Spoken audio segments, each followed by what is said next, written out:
Good morning, everyone, and welcome to today's episode of Candid Conversations with FSA. My name is Stephanie Leal, and I'm part of the FSA Advisory Group team. And we're really excited today to bring you a conversation between two of our partners, John Hosman and Dr. Sabrina Renteria. We are really looking forward to this new series of videos that we're going to be doing where we want to introduce you to the FSA team and help you get to know the people behind the work that we do here at FSA Advisory Group. So without further ado, I'm going to turn the reins over to John and Sabrina, and I hope you all enjoy this conversation between the two of them. Perfect. Thanks, Stephanie. So I'm excited, Sabrina. This is our opportunity to kind of rehash and talk about how you got here and all the way from day one to becoming a partner, which we're super excited about. I know we've been talking about this over the last couple of years, and now it's a reality. So in 2026, you joined in the partnership group, and we could not be happier to have you as one of the partners sitting around the table. So with that, maybe we'll do just a little introduction. So I'm John Hosman, managing partner here at FSA Advisory Group, and have been involved in Indian country for over 20 years. And I'm proud to say that Sabrina is one of the most talented people that I've ran across in Indian country. There's a lot, but Sabrina, I'm so thankful to have her as part of our team. And Sabrina, I'll flip it over to you, maybe do a little introduction of yourself, and then I've got some very great questions lined up for us to discuss. Awesome. Thank you, John. Yes, so my name's Dr. Sabrina Renteria, born and raised on the Bishop Paiute Reservation in California, which I'm also a member of. I have 5 wonderful children and a super supportive husband, and just excited to talk with you, John, a little bit more about my journey, I guess. Yep. Well, so let's start about the journey. So when we first did our interview, so I did not know Sabrina before our interview, and we had a teammate at the time, Jen Parisian, who was running our tribal administrative services team. And she said, I really know this person. And you had actually worked with Matt Balka, who's a partner with us as well. But both of them were singing your praises. And they said, you've got to meet Sabrina. There's an opportunity to bring her on. And we scheduled a call. So the first time we met was via a video conference or Teams or whatever we were using at that point in time. But what do you remember about that day? What do you remember about that call? Because I've got a couple of things that I remember as well, but I'd love to get your thoughts first. Well, I feel like just that entire, how it all even came about is a story. That was a little bit of a rough time and a transition in my life. And, I think Jen Parisian really, she had to find me. So she did. She ended up finding me, connecting you and I. And then I remember she's like, okay, well, I'm pretty sure it's fine. Just talk to him. And so we jumped on the call, and I remember you being like, just put your resume up there. Let's see everything about you, which I did. And we were going through, and to me, it's just kind of like, okay, and you saw this light that maybe, I didn't see in myself, because of that tough situation I was going through. So that's honestly the main thing that I remember about that conversation, and you just saying, hey, tell me about this. Okay, tell me about your experience at OVCDC. Tell me, where you went to school, your experience, all the things. So no, and I do remember being super nervous too, because I'm like, who is this guy?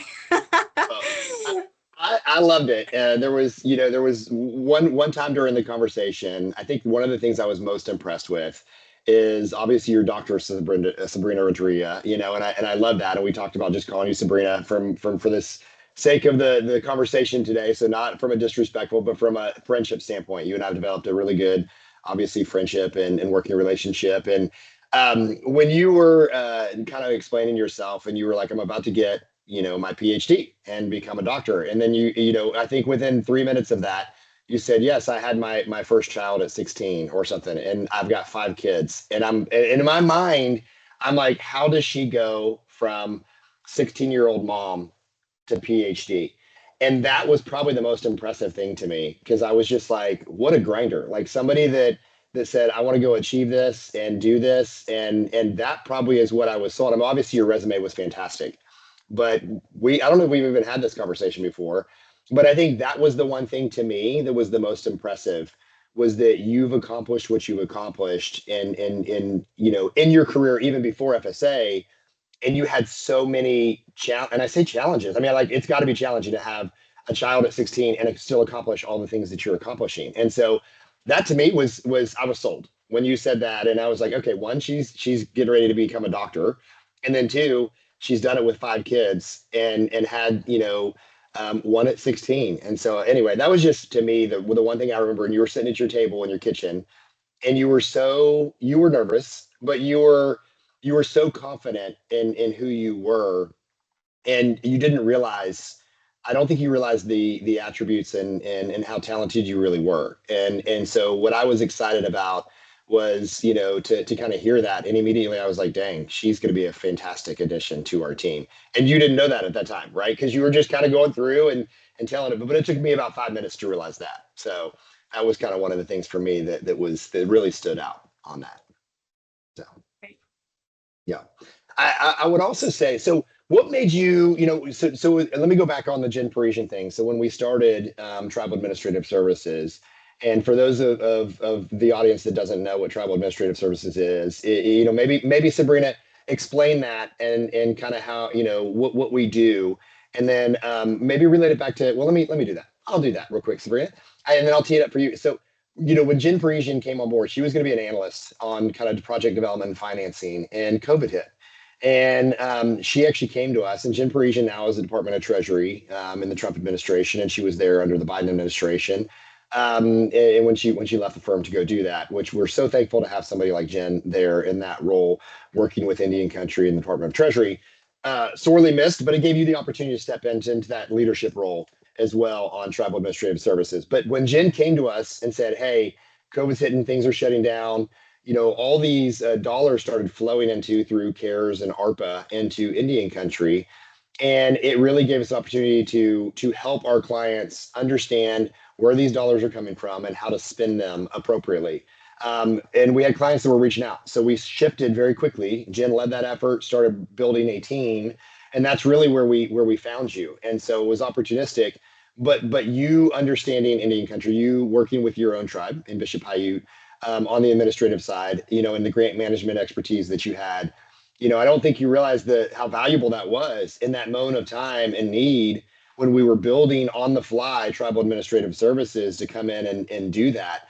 And so it wasn't something we had planned. Obviously, it was something that we were all dealt with at COVID at that time. But kind of walk us through a little bit of how you got to where you are, maybe your time at Bishop that you didn't realize led to a fantastic opportunity to come on and add value in Indian country and to the clients that we serve. Yeah, no, and I really think that that entire journey really started before my career did, or started before higher education. I think just growing up on my reservation, which is just surrounded by so much beauty, but also was real hardship. So a lot of addiction, domestic violence, growing up in a single parent household, and with even within my family, most people were raised by a single parent.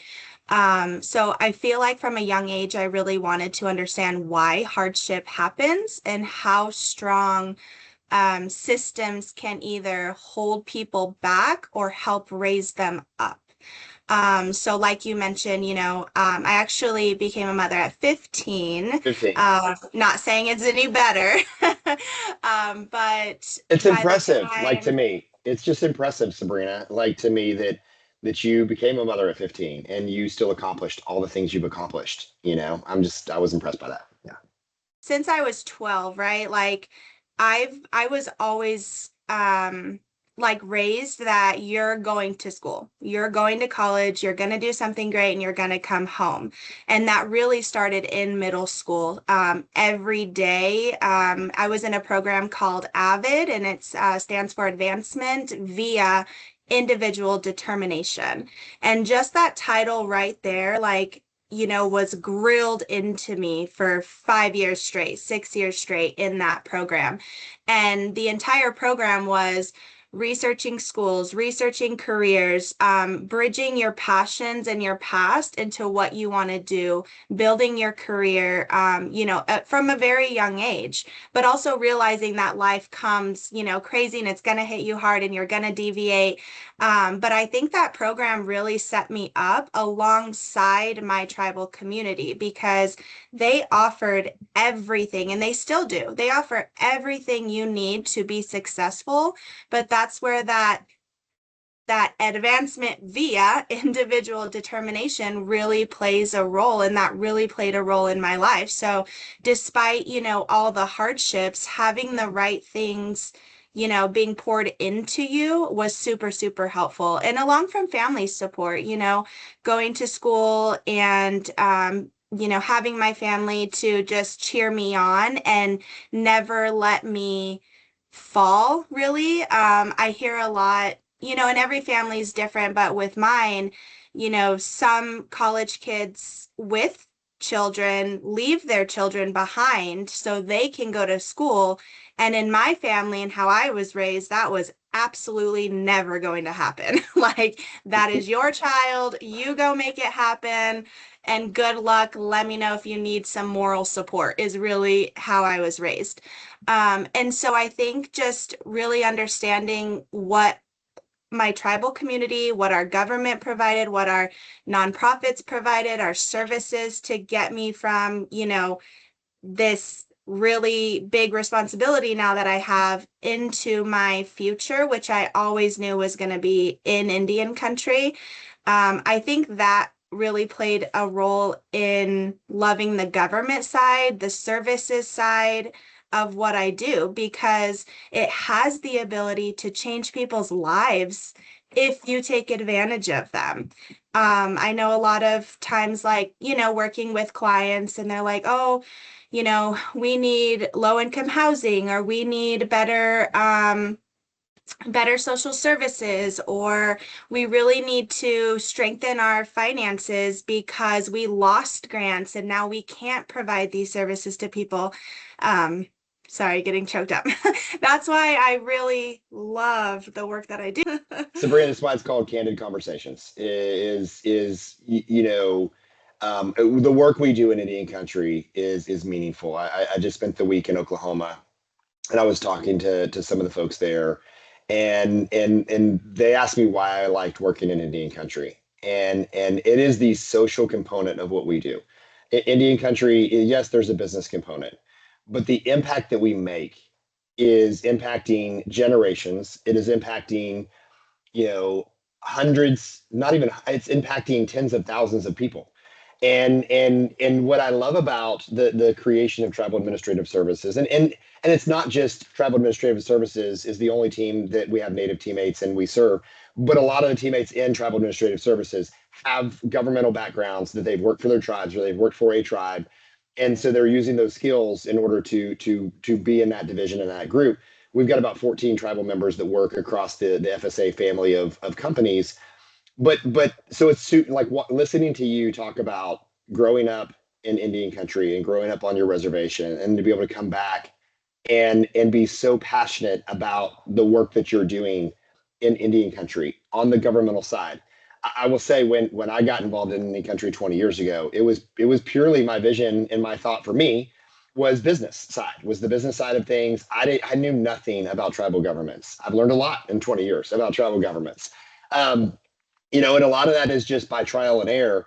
But as we've evolved as a company, we saw the need, and I say we, Jen was probably that first person. And then as you guys, and you and Justin and others came on board, you guys saw more and more of a need in how we can help Indian country on the governmental side. And there's just not a lot of resources and expertise that is there from an outside consulting perspective. And so you take, folks like yourself that have grown up on a reservation in an Indian community, and then now build this, and on the governmental side, and taking that from a community member to an employee on the government side, to now seeing best practices of the 30 different tribes that we work with on, the tribal government side of the business over the last, 6 years, and now building those best practices. It's super cool to watch as a non-native and as somebody that did not grow up in Indian country, that did not necessarily understand that and see that, I had a purely business perspective.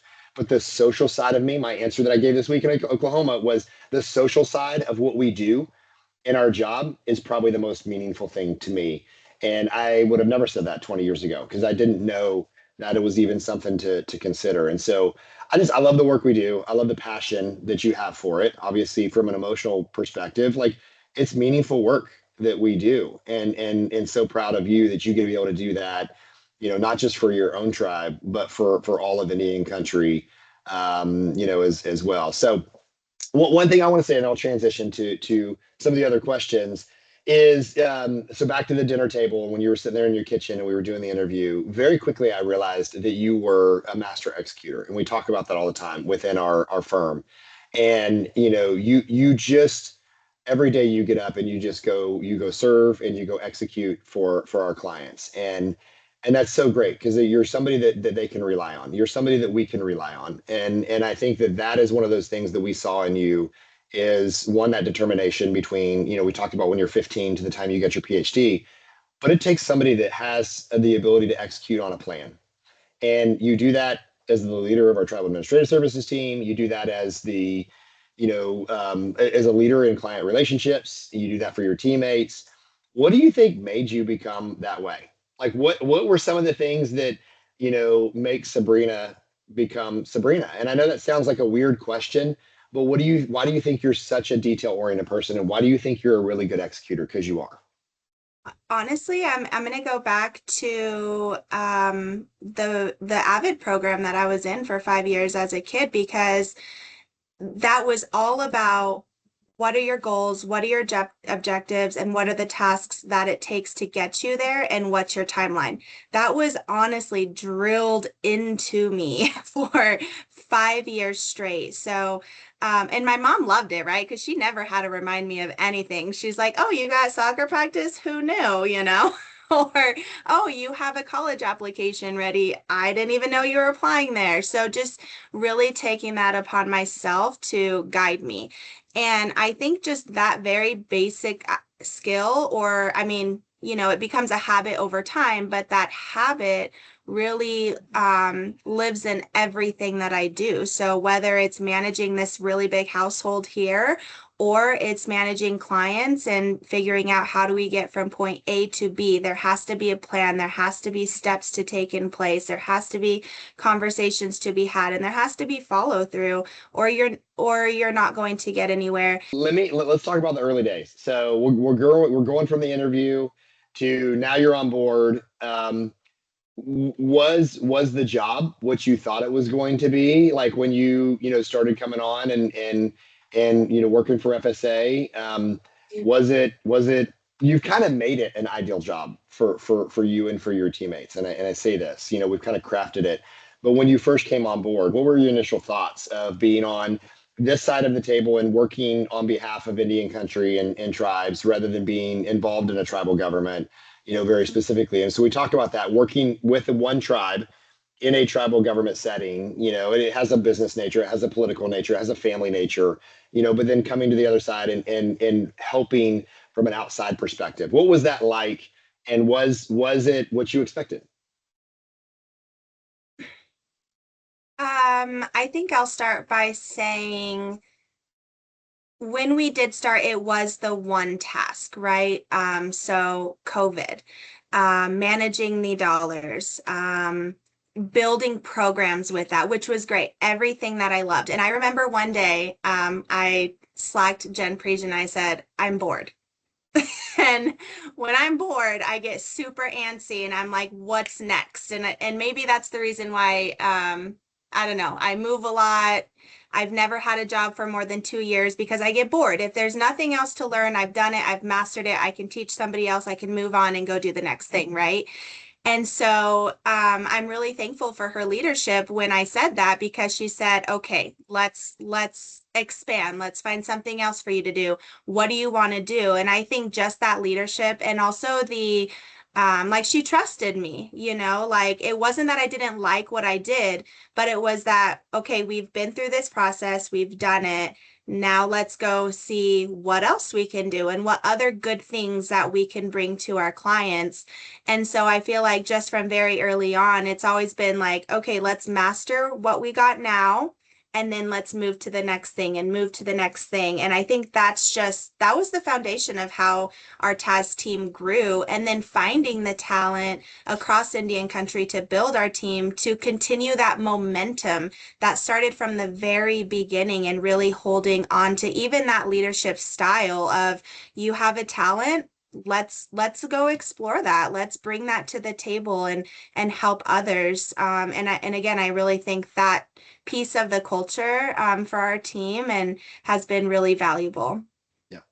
Well, you talked about, getting bored and only being somewhere for 2 or 3 years. You've now been here for, it's going on 6 years now. And I know as we talked about this over the last couple of years, and I was like, okay, Sabrina, like we want to make you a partner coming up very soon. And you were a little anxious about it. You were kind of like, oh, I don't know if I'm ready, And you still are very young. And it's interesting because I don't remember how old I am, 48-ish range, 48, 47. Um, but it's interesting because I didn't feel like I was worthy of whatever role I had, going into it. And so when you were having those conversations, you're like, I'm not ready. You're never ready. Like you're never ready, in your own mind, but you are. And I think that's what's really cool is that, the other partners saw that in you, and that even though you may not feel like you're ready and you're still, very much developing the experience, you've had it internally at Bishop, and you've lived it personally on the tribal side. I think that's what's so unique. And I do want to state this again, like, having tribal teammates is amazing because you see it you're receiving those benefits. You're seeing how a tribal government is operating. So you're like, and I say the customer or the client on that side when a tribal government is doing that, right, as a citizen or member. But and then you all of a sudden you move into to where you're working within the tribe and you're doing that for your members and or citizens as well. And now you come to this side, and so I think it's like you underestimate how valuable that is, right? Because you've lived it, you've done it, you've seen it, and now you can apply it, in a greater sense, across some of the best practices that you've seen. Because once you see one tribe, you've seen one tribe, right? And they're all a little bit different, but they all, from a government perspective, are structured very similarly, And so, let's go back to the COVID and ARPA and CARES, and as we did that, what was neat is it really associated with grant management. So it was a bunch of dollars coming in that did not necessarily have to be repaid unless you didn't use them. And so there was a process, there was an accountability that did some, resemble grant management. And so maybe walk us through, and I'm throwing you some curveball questions that were not on our list of questions, Sabrina, and Stephanie, but I think they're great because when you talked about it, like it really aligned with grant management. And so we had some clients say, "Oh, you guys are really good at this. Can you help us with our grant management?" And so they saw those similarities, and that's really your expertise is kind of on that grant management side of things. And so you were able to take that skill set that you had developed at Bishop, and then the skill set, of the COVID and CARES ARPA, dollars, and then really build a program on grant management. And now we're doing some amazing grant management, things for our clients. Did you ever think that grant management was going to be something that we were going to be able to do under FSA and under the Tribal Administrative Services team when you joined and you were kind of talking about and you were working on the ARPA and CARES stuff? Is that something you saw, or did it kind of surprise you as much as it did me? So actually, Jen Parisian actually started it on a very light scale, with a smaller tribe. That was and so we've seen her structure already. It wasn't something that I was exposed to because I really was only focusing on ARPA and CARES, but she really laid the foundation again. And so and I said, hey, we can do that. Like we can expand this. We can support larger tribes, larger clients who may have a really, a bigger portfolio of grants. And so, and I think that's my learning style. Let me see it and then let me go enhance it. Not saying that that wasn't good, but let's go make it better. And I think, again, going back to our how we work here at TAS and how we expand our services, that's kind of been our MO really, is let's lay the foundation, and then after we, practice over and over, we can make it better and better for the next client. So hopefully that helped answer that question. Yeah. We've brought up Jen multiple times, in this conversation. Did not anticipate that, but it's great. I love giving people a shout out, and mentors that have mentored me, and mentors that have mentored you, and in a way, Jen has mentored me, right, and given me that tribal perspective as one of the and I say first tribal members. I mean, we had several that were already on board, but that really gave a different perspective when it was working with tribal governments. What does mentorship? And so Jen's one of those people. Yeah. Who's another person that you would say that you look back, and yes, your program that you were in when you were 12, that was a piece, but who are some of the people that maybe, mentored you directly or indirectly, that you went, man, I really like what they do, and I really like what they've said, and they've been impactful in your life? That's a great question. And I think the first thing is, sorry, I'm gonna Another curveball question, Sabrina. yeah, That was no, not on our list. Yes. No, you're great. Because no, I was thinking about this, especially kind of prepping for our conversation, and it really just kind of makes me think about leadership in general, and leadership style, and what is a leader too, right? Because you can be the basketball coach and you're a leader. You are pouring into lives. You can be the tutor at the education center that we all get to go see after school, and you're pouring into somebody's life. And again, no matter your title, or if you are a supervisor, you're responsible for people. Let's just put it that way. If you're responsible for something and it involves people, you are a leader. And fortunately, I've had great supervisors, which turned into mentors, or that you always learn from. Like, I can teach somebody and I don't know that I taught them something, right? But I'm just having a conversation. They're like, aha, like that makes sense. You taught me something today. But sorry, I'm going to ramble a little bit. So, I mean, I can look back, and I've been super blessed with great, I'll just say bosses, supervisors, whatever you want to say. And I can honestly remember every mistake I've made in a work setting, because they were able to have those hard conversations with me and say, "Hey, Sabrina, this is something that I just noticed. Don't do that." And I remember clearly Miss Clemens, when I worked in behavioral health, I said something that I shouldn't at a wrong time, and she said, "Please don't do that again." Right? But like, those are mentors, even though they're your bosses, like they're coaching you through to be a better at your job, or a better professional, or what have you. So I'll say definitely Miss Clemens. And then moving forward, even Miss Charlie at OVCDC, she was always there to support me and help me grow in the career as well. And same thing, I got bored, so what else can I do? And being able to trust me in doing that, and guiding me along the way. And of course, Miss Gloriana Bailey, we've all worked with her at Bishop Paiute, but she was one that really, she was very strengths based. And so I remember day one sat us down and said, where can you be most impactful in our government? And so it kind of goes back into the services that I've used growing up, or as a young mother, or coming back from school and helping me get on my feet. And so I said, hey, these are the departments that I would gladly help bring up or enhance, or what have you. So I think just that leadership style and mentorship was really valuable to me as well. And then yes, and then it jumps to Miss Parisian. And I think she really taught me like the work ethic, how to stay organized, how to be that servant to our tribes, how to respond appropriately. And she even had to bounce things off me too before, which was always fun. Before AI, who could help you, clean up some Yeah. angry emails. But no, she really definitely carved the path for this entire team. And even just the other day, someone said, why do we do that? I said, because Jen taught me that, and that's what we do, and that's we're not changing it. So no, great mentorships. So and everyone just behind the scenes who just, you know,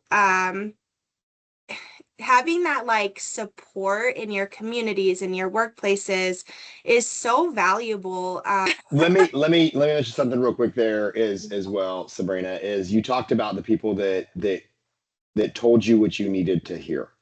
Yeah. And I've had those moments too. I think we've all had those moments where, somebody told me something I needed to hear. I would not necessarily consider them a mentor, but that was super impactful, and it mentored me in a weird way because what they said had validity. And I had one of those moments where I made a comment. I had several of those moments where you make a comment and you have no, intention of ill will or anything behind it, and Yeah. somebody gives you a perspective, and that was not in an Indian country, that, but in any country there's an extra sensitivity that's there as well, and in the meaning, I may mean something, but it may have a dual meaning behind it because of the cultural sensitivity and what we're doing and who we're working with and everything as well. But I remember I walked into an accounting firm, one of the partners there, and I made a comment, and he walked around the desk and he put his arm around me and he said, "We're never going to say that again."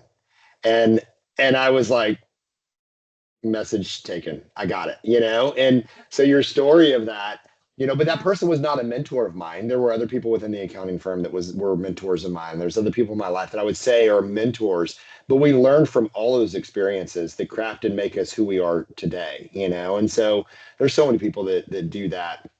Um, so you'd only stayed in a place for 2 or 3 years. You got bored.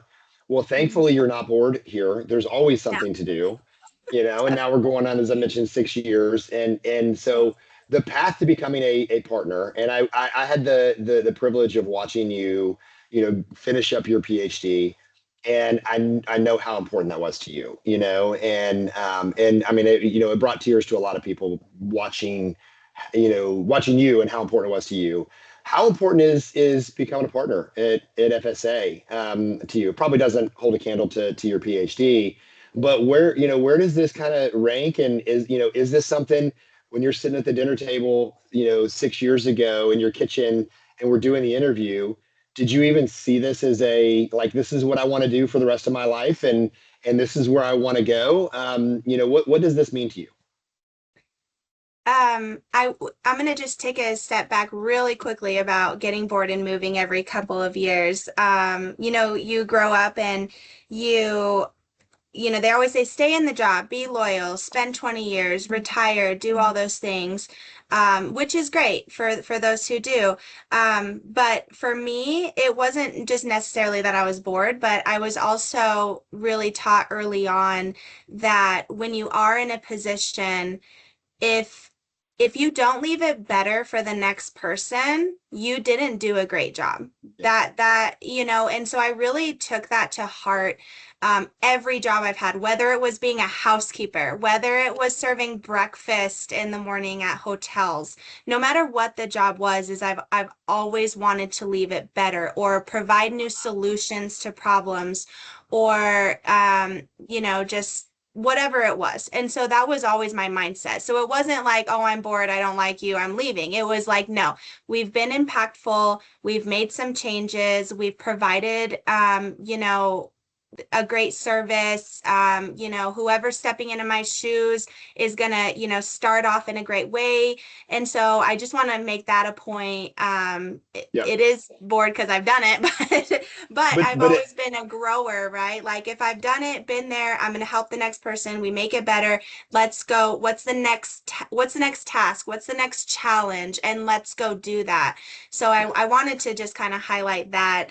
So it didn't seem I was flaky, but no, no, no, no. It's interesting because you're a high achiever, And you may not say that about yourself, but obviously, again, back to the path that we've talked about, and what you've accomplished, over your young life so far.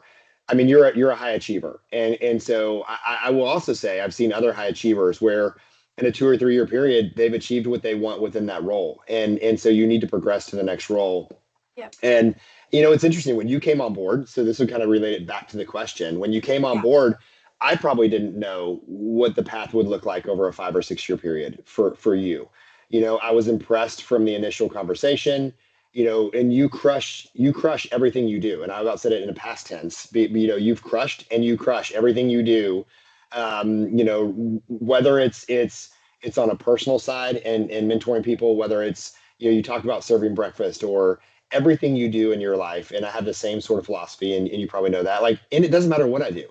I want to be the best and be the best servant that I can, and execute at that, right? Back to the master execution on that. And you've done that at every step, in any job that you've had. And that's why I think you've progressed so quickly within our firm is that you've shown the ability to do even the basic level stuff, then the next level and the next level. And so where you were saying, I don't feel like I'm ready for this, you may not feel it internally, but you've shown on the execution side that you very much are ready for this, in this next role. And so, I guess I'll go back to the question and ask kind of what does that mean to you, in order to be, to be a partner, at the firm, and be able to do it pretty fast. I will say too. I mean, again, from the time you came on to the progression you've had over the 5 or 6 year period, and that's not only just from the roles you've held, but even from the compensation and that's out there as well, and what that means to your family, and all of the, we've had those conversations. And so for the people that are listening, they may think that's a very odd point in the question, but let's be real. I mean, it's not just what you're doing, and you got to love your job, but you also need to be rewarded for the job you do. And you've earned everything, with regards to the opportunity. And that comes both from a leadership perspective and being thrown and thrust in those leadership opportunities, but it has come with a different level of compensation. And watching you achieve that and just bust through, different layers very quickly has been an amazing, sight from my perspective. Yeah, no, absolutely.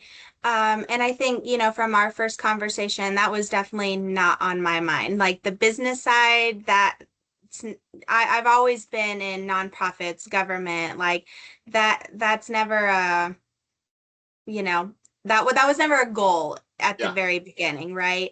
But I think now, it's a higher responsibility. It's not you've made it to the top and now it's, smooth sailing here on. It's even more responsibility because now you have to bring the next generation up or bring the next set of leaders up. And how do you coach, and how do you really bring the best out in people, and how do you same thing that people did to me, since my whole life, is bringing me up and coaching me and, telling me what I did wrong and helping me do the right thing and shifting my mindset and all those things. And now, being a partner, now you're responsible for that, and you're trying to pull from your toolbox of like everything you've seen, and Yeah. and then you have to battle your personality on top of it. So it's even a bigger responsibility. So I mean, being partner it's deeply personal. And I just think about being a teen mom and trying to survive, and now having the kids that I have to be responsible for. And honestly, like on a larger scale, is I'm responsible for, I have 8 siblings, and I have aunties and uncles and cousins and grandparents that we all have to be that I have to be mindful of. Just my success is their success, really. And so kind of long-winded answer, Yeah. but But in I'll some just kind of way, pause they've there. all been they've all been mentors to they've all had impacts on your life, right? And I think that's one of the cool things too, is that we can probably have our specific people that we can say this is what they brought, but Yeah. everybody has crafted us a little bit into who we are, today. So I'm gonna ask you two more candid questions, and then we'll shift to some final closing thoughts as well. These were not on our list either, Sabrina. So, I know, but I it's want to okay. ask you, like, what's the most exciting thing about becoming a partner? And then I'm going to ask you, like, what's your least exciting thing about becoming a partner, just from a candid conversation standpoint? I What do you already do told you most? my least excited when I when I texted you and said I didn't realize it was going to take, 356,238 more phone calls and emails and conversations and no, I was teasing, But there's a no, lot I more to think it that people just don't realize on the partner side, because now you're brainstorming on everything that's there. Yeah, yeah, you're no, right. like I said, it's a bigger responsibility. It's not, you've made it, now you can tell everybody else what to do. Like it's not that at all. And no, it comes with, kind of like Spider-Man thing. Yep. But no, I think my most exciting thing is again really bringing out the strengths in everybody else, honestly, because me and you, we can talk about my strengths all day long, right? And sometimes we don't know if we have a strength. And I think that's the most important thing is like, for all of our teammates across FSA is who are you and what do you bring to the table even more than you do already, and how do we build you up, right? I feel like, I've been super blessed with everybody in my life building me up, and now that's the biggest thing that I'm looking forward to is who's coming, right? Like, but it also goes back to, the saying is you don't advance without individual determination. So really building upon that and helping others, be the best that they can be and succeed within FSA and succeed for our clients and for Indian country as a whole. So I think that's the most exciting. I love it. It's the paying it forward. It's the paying it forward to your teammates. It's paying it forward to the clients we serve. Yep. And one of the things that we have is kind of our core values and guiding principles is that servant mentality. And I think that so fortunate and so blessed that I mean almost everybody, if not everybody on at our firm, really bleeds that, and they bleed and believe that, right? I mean, like they just do Exactly. it, and they do the best of their ability, and they serve, and so that's really cool, working with people that do that. One thing I want to say on the leadership side that you talk about is, you typically don't pull yourself, and this is from a leader, you don't pull yourself to a leadership role, you get pushed into those roles.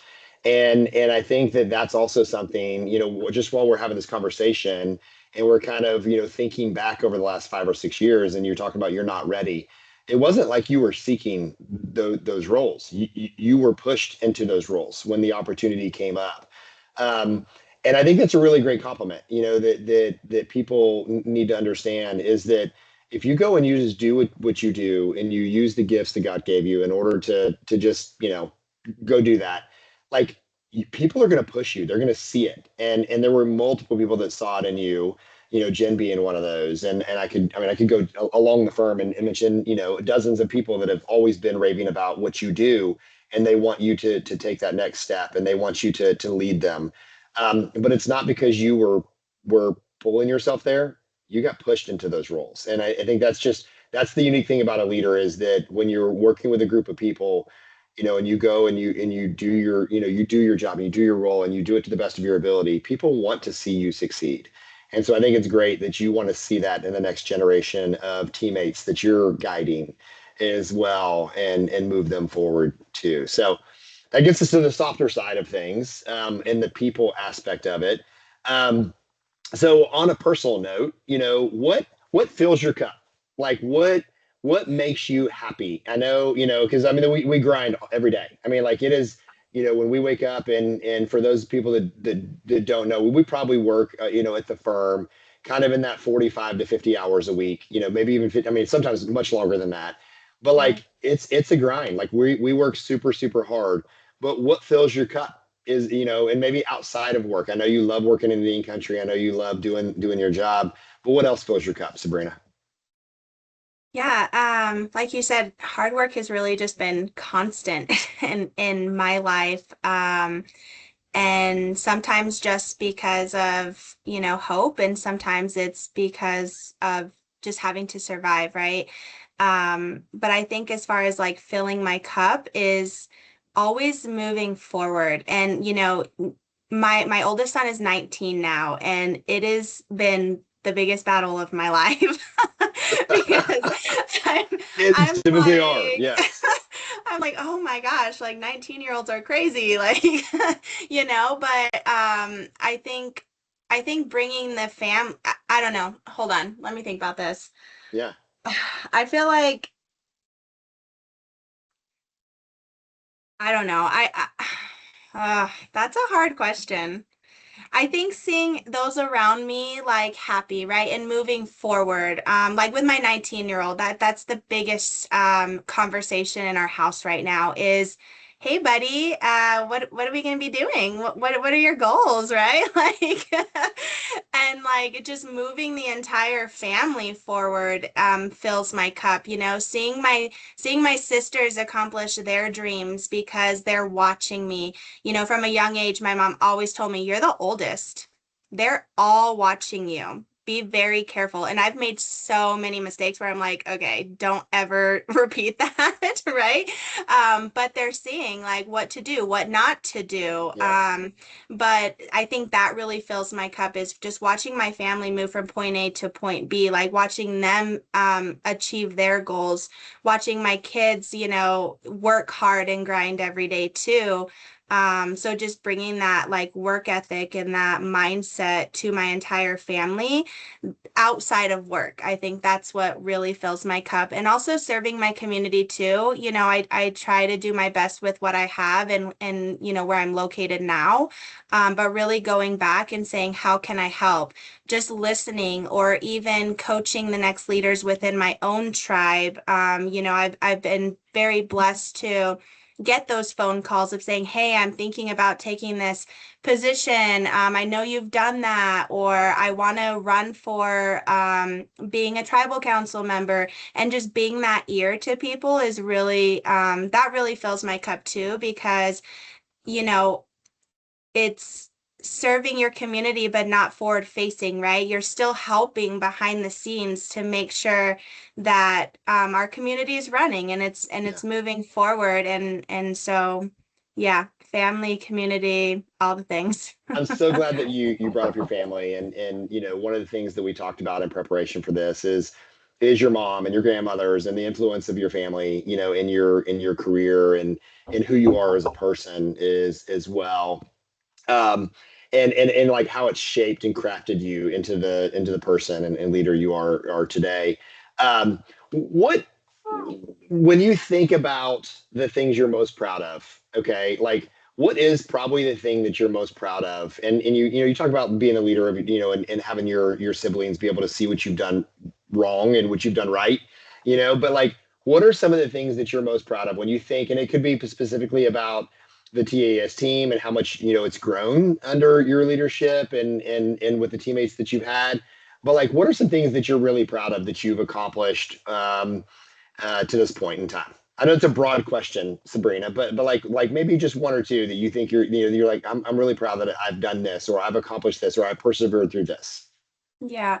Yeah, I think one thing that I really am proud of is being able to be a present mother while also doing all this, right? I love coaching my kids. I love going on field trips. Like, I love being that mom, that's what I'm really proud of is being able to do that and having the support, of course, of, wherever you work is super important. So having the support of do that. Um, I think that's one of the things I'm most proud of personally, is still being present. Even though we travel a lot, I'll say this, when I was younger, I did grow up with a single mom, and I remember she had to travel a lot for work as well. She worked in Indian country and, had to be taken here and there.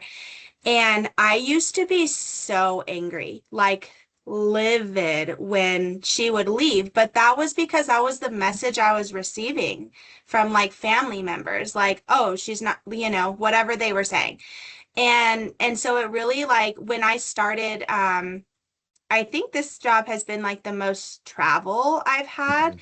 And so I was always fearful that my kids would hate me. and they still love you, which is awesome. Well, I think one of the cool things, Sabrina, you and I share this. We're both very emotional, and I love that about you. But one of the cool things is, and I travel a ton too, and um, and there's a balance between that.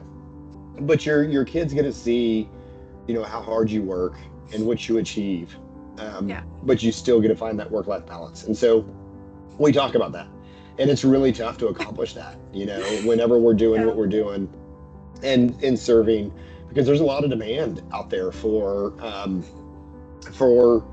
the services that we're providing and the needs that are there. So golly. So taking care Steph's of our gonna have a lot clients. of work to do. I know, but seriously though, by taking care of our clients and finding that balance, and I do appreciate that we try to do that. We give so much to our jobs. We also really love and give so much to our family, and they see that. I think they see that. So it's great. Agree. All right. Any final parting words, Sabrina, for the interview? And I love this. I know you and I have a lot of these conversations, outside of a interview like this, and it's always good to be able to connect with people and your teammates on a personal level, to where it's not just work all the time, and I really have gotten to know you as a person and as a mom, and your family, and just all the things and how important that is to you. And so I'm super proud of you becoming a partner and what that means for you and your family. Thank you, John. Okay. All right. Anything else? No, but Steph should have warned us a little bit more about this. I know, Stephanie, what's up with that?